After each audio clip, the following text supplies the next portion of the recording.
Cerita akan berfokus pada seorang polisi bernama Feng, namun dia lebih dikenal sebagai sosok penipu karena prinsipnya ingin selalu bebas melakukan sesuatu tanpa aturan yang berlaku. Pagi itu, ia bersama 2 orang rekannya sedang melakukan penggerebekan untuk menangkap 7 orang tersangka yang diketahui merupakan pengedar narkoboy. Saat sedang melakukan interogasi, Feng menemukan beberapa butir berlian dan ia pun langsung bertanya terkait siapa dari mereka yang bertanggung jawab dalam masalah tersebut. Dan tanpa diduga, semua orang malah mengaku bahkan ada 1 orang yang tak diundang yang sama-sama ingin mendapatkan berlian tersebut.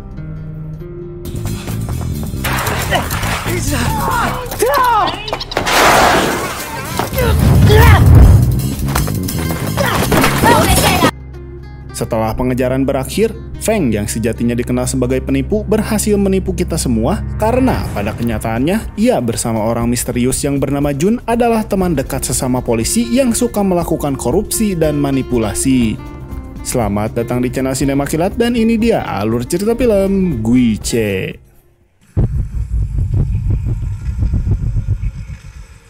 Cerita pun berlanjut memperlihatkan jari telunjuknya yang menggunakan jari palsu.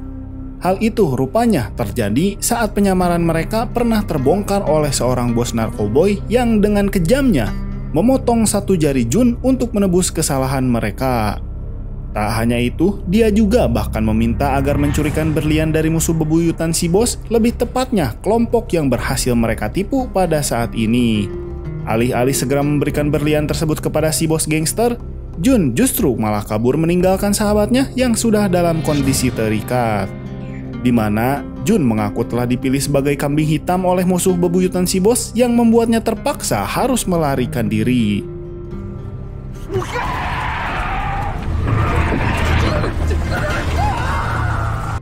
Sementara itu, Feng yang kembali melanjutkan tidurnya seketika terbangun dalam situasi yang sudah berbeda, di mana 2 rekannya sudah tertangkap oleh anak buah si bos dan salah satu rekannya yang bernama Saiko pun harus menerima konsekuensi dengan kehilangan 1 jarinya sekaligus dijadikan jaminan sebelum Feng mendapatkan berlian yang dia inginkan. Karena Feng merasa jika 2 orang saja tidak akan cukup untuk menangani masalah tersebut, ia pun dihampiri oleh seorang pria bernama Yang Seng yang mengaku telah diutus oleh si bos narkoboy untuk membantu mereka mendapatkan berlian tersebut. Shin pun kemudian beralih kepada Jun yang saat ini baru tersadar setelah terjun ke dalam jurang. Di situ ia bertemu seorang petani dan meminta izin ikut menginap 1 malam di kediamannya.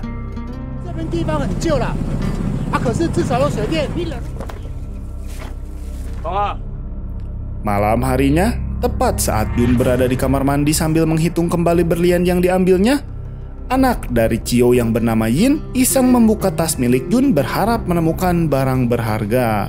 Namun, hal itu langsung disadari oleh kakeknya yang bernama Chen, yang karena makanan sudah siap namun Jun tak kunjung muncul. Chen pun meminta cucunya Yin agar memberitahu orang tersebut untuk segera ikut makan bersama dengan mereka. Jun yang saat ini masih sibuk dengan berlian malah mendapatkan kesialan tatkala mendapati air kloset macet ditambah kedatangan Yin bersama ayahnya.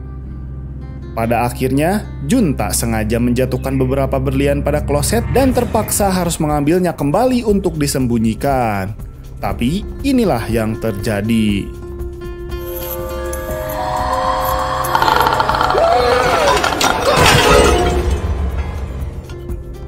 Entah hantu atau sebuah halusinasi, Jun akhirnya ditemukan sudah dalam kondisi tergeletak dengan luka pada bagian kepala. Saat diperiksa, Chen menemukan 1 butir berlian dari dalam hidungnya. Alih-alih menghubungi bantuan, Chen sekeluarga justru malah sibuk memperhatikan berlian tersebut tanpa mengobati atau setidaknya menutupi luka pada bagian kepalanya. Sementara itu, Feng, Yang Seng, dan bersama 1 orang lagi yang bernama Mong, mereka kini dalam perjalanan menuju ke lokasi Jun sesuai alat pelacak. Yang Seng yang sejatinya merupakan komplotan dari penjahat, seketika mengaku ingin bertobat dan tertarik menjadi seorang polisi. Untuk itu, Yang Seng meminta ingin dididik oleh mereka agar menjadi pribadi yang lebih baik. Tepat di tengah malam, Chen sekeluarga tak bisa tidur karena terus memikirkan berlian tersebut. Yang akhirnya mereka kembali berkumpul dengan tujuan yang sama, yaitu ingin mendapatkan berliannya. Mereka langsung membawa Jun menuju lokasi kecelakaan mobil untuk membuang jasadnya agar seolah masih ada di sekitar area itu, tapi inilah yang terjadi.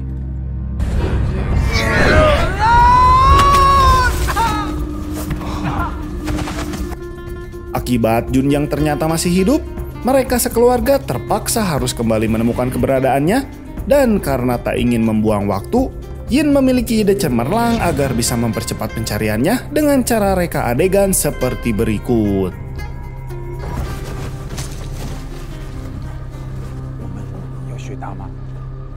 Di keesokan harinya, Feng bersama 2 orang rekannya juga tiba di desa tersebut. Dan mereka bertemu dengan si ibu yang nampak gugup menjawab pertanyaan yang diberikan terkait Jun. Hingga tak lama, Chen bersama anak dan cucunya tiba di sana membawa Jun yang saat ini ada di dalam karung. Yang Seng yang curiga akan isi yang ada di dalam kalung tersebut lantas menendang dan memaksa agar mereka membukanya. Namun, hal itu dihentikan oleh Mong karena menganggapnya terlalu berlebihan. Chen sebagai kepala keluarga memutuskan akan memberikan keterangan agar ia dan yang lainnya menyembunyikan Jun ke tempat yang aman. Tak lama setelah Mong dan Yang Seng pergi, Feng melihat sosok wanita yang sebelumnya meneror Jun melintas di dalam rumah. Entah anggota keluarga Chen atau bukan, ia kembali mendapati keanehan saat memeriksa masakan yang dimasak dalam panci yang besar.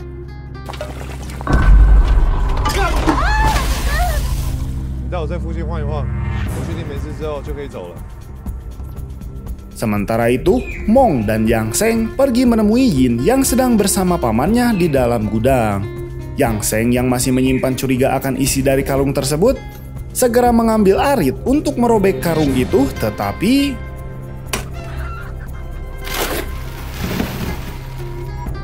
karena Yang Seng kurang berpengalaman, Mong yang merupakan senior lantas menunjukkan cara melakukan interogasi yang benar. Di mana ketika dia menanyakan identitasnya, dia berhasil membuat si paman gugup hingga memberikan jawaban lain berupa kemungkinan bahwa Jun mungkin saat ini sudah diculik oleh seorang hantu.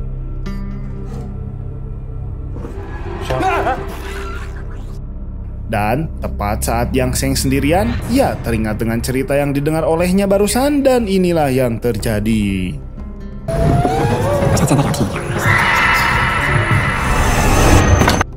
Karena Mong tidak ingin diganggu, Yang Seng segera mengambil paku untuk menggantungkan foto ke tempat semula.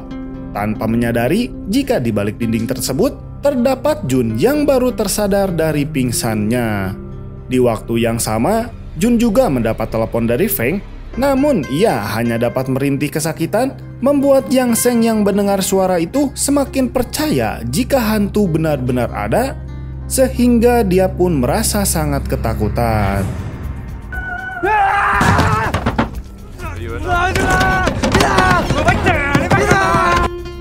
Feng yang saat ini bersama Chen terus menyusuri hutan yang menyimpan berbagai jebakan untuk menangkap hewan seperti bagong yang menurut Chen sering berkeliaran di area tersebut. Mereka bermaksud mencari Jun yang kemungkinan telah tersesat sampai akhirnya sesosok wanita kembali muncul yang membuat Feng spontan melakukan pengejaran. Namun, alih-alih menemukan sosok itu, fokusnya seketika teralihkan dengan tulisan kuno yang terdapat di atas batu besar. Yang tepat saat Feng baru saja selesai memotret batu tersebut, tiba-tiba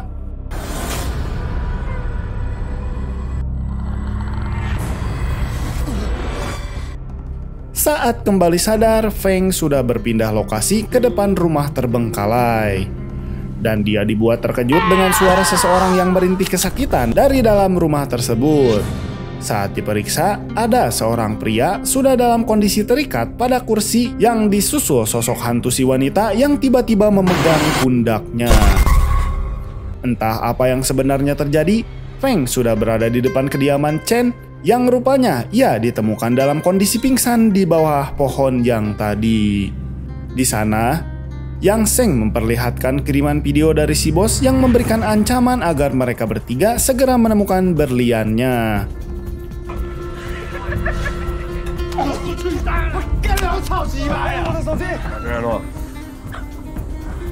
Hal itu membuat Peng emosi dan memutuskan pergi demi melanjutkan pencarian. Namun saat di kamar mandi, ia kembali melihat radar pelacak yang menunjukkan bahwa Jun masih ada di tempat tersebut sekaligus jari palsu yang entah sejak kapan ada dalam sakunya. Hal itu pun membuat Peng kembali mengurungkan niat dan akan menginap untuk memastikannya. Malam harinya, mereka bertiga memilih istirahat di dalam gudang, di mana Yang Seng seketika memberikan pendapat mengenai hasil analisisnya. Sementara itu, Chen sekeluarga yang khawatir Jun akan ditemukan, mereka kembali berkumpul untuk mengatur rencana dan berniat memindahkannya ke rumah terbengkalai yang ada di tengah hutan. Pagi harinya, Peng bersama rekannya yang juga berniat akan pergi ke rumah terbengkalai itu mampir ke sebuah persawahan. Karena menyadari Chen dan si paman tidak ada di sana, si ibu yang memberikan alasan jika dua orang tersebut pergi untuk menjual kemoceng membuat Peng semakin curiga terhadap mereka. Hingga pada akhirnya terjadi sedikit keributan yang membuat si ibu merasa khawatir terhadap suaminya.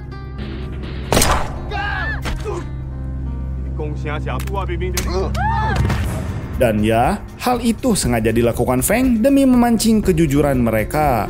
Sementara Jun yang saat ini sudah berada di dalam bangunan itu pun kembali tersadar. Meskipun sudah dalam kondisi dahi yang tertancap paku, membuat mereka merasa heran dan memutuskan untuk menguburnya hidup-hidup. Di waktu yang bersamaan, Feng dengan rekannya yang baru saja tiba juga mendengar keributan tersebut, di mana mereka malah menganggap hal tersebut adalah ulah dari hantu wanita yang sering gentayangan di wilayah ini. Dan ya, telepon tiba-tiba berdering membuat Mong tidak sanggup lagi melanjutkan penyisiran, sekaligus Yang Seng yang membuka pakaiannya karena menurutnya hantu takut dengan orang tak berbusana.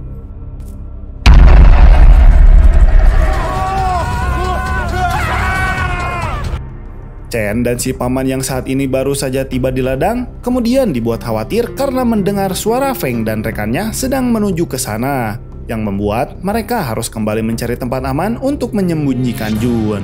Baru saja tiba di sana, Mong tanpa sengaja menarik pelatuk pistol hingga menembak bagian kaki Jun, dan tanpa memberikan kecurigaan terhadap orang-orang sawah itu, mereka segera pergi untuk meninggalkan lokasi. Entah siapa sebenarnya keluarga Chen ini, Feng bersama dua rekannya yang saat ini dalam perjalanan akhirnya sadar jika orang-orangan sawah tadi adalah si Jun. Sehingga mereka memutuskan untuk kembali demi menyelamatkan Jun. Jun yang saat ini berhasil melarikan diri tiba-tiba tersambar petir tepat saat Peng dan rekannya tiba di sana. Sehingga mereka segera melepaskan tali yang mengikat Cheng sekaligus mengambil permata yang masih tersisa. Namun baru saja memasukkannya ke dalam mobil, tiba-tiba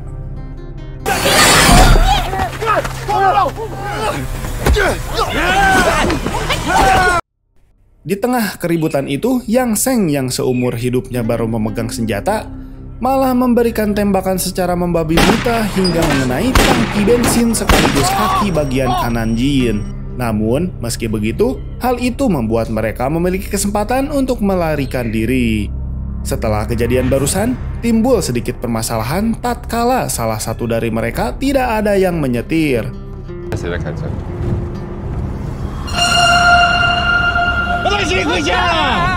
Dalam situasi tersebut, Feng seakan dibawa oleh si hantu ke masa lalunya. Lebih tepatnya, saat masih hidup dan hanya tinggal berdua bersama ayahnya, ternyata mereka didatangi oleh keluarga Chen yang melarikan diri dari penjara. Namun, si ayah menerima kedatangan itu karena sudah saling mengenal satu sama lain. Karena Chen sekeluarga malah keenakan tinggal di kediamannya, membuat si ayah risih dan mengusir mereka secara baik-baik. Hingga pada keesokan harinya, Chen sekeluarga yang tidak terima akan hal itu langsung menyiksa si ayah hingga meninggal, begitu pula dengan putrinya. Dan itulah alasan mengapa si wanita terus bergentayangan bermaksud meminta bantuan Peng untuk membalaskan dendam kepada keluarga Chen. Saat kembali sadar, mobil pun sudah dalam kondisi terbalik dengan api yang perlahan membesar. Mereka pun segera keluar demi menyelamatkan diri, namun Jun yang juga akan diselamatkan malah tak sengaja terkena api sehingga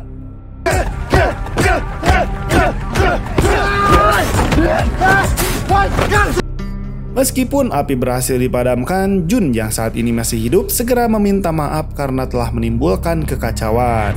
Dan pada detik-detik terakhirnya, ia meminta ingin mati karena meskipun masih bisa diselamatkan, ia akan tetap mengalami kecacatan. Mendengar hal itu, Feng yang tidak ingin kehilangan sahabatnya sama sekali tidak mempedulikan keinginannya. Dan dia tetap akan membawa ke rumah sakit, tapi inilah yang terjadi.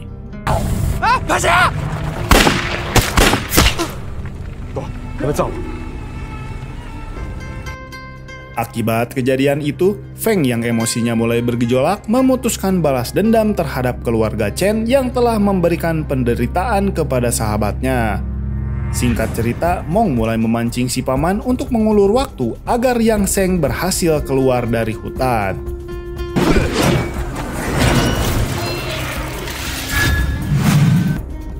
Namun, karena orang tersebut ternyata jago berkelahi, membuatnya terpaksa harus melakukan perduelan.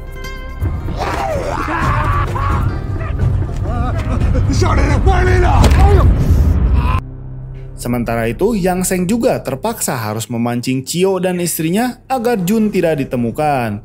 Namun, hal itu sia-sia saja karena Cio lebih dulu menyadari keberadaannya.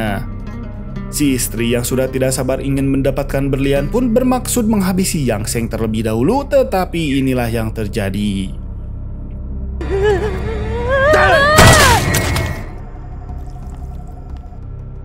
Yin yang mengetahui jika kakeknya menyimpan satu berlian langsung mencari ke dalam kamarnya demi mendapatkan berlian tersebut.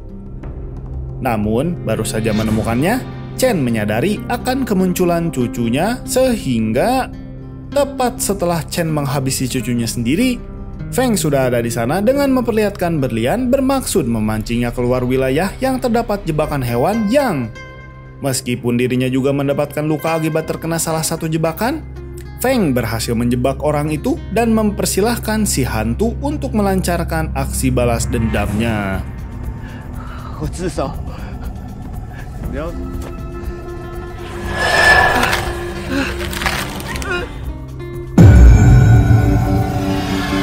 Keesokan harinya, kediaman itu pun didatangi oleh rekan Feng dari kepolisian.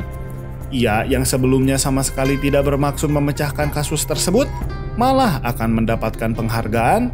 Namun menurut pernyataan dari rekannya, sosok si wanita yang menjadi korban pembunuhan adalah seorang kaki tangan para napi yang selalu membantu narapidana yang ingin melarikan diri dari penjara.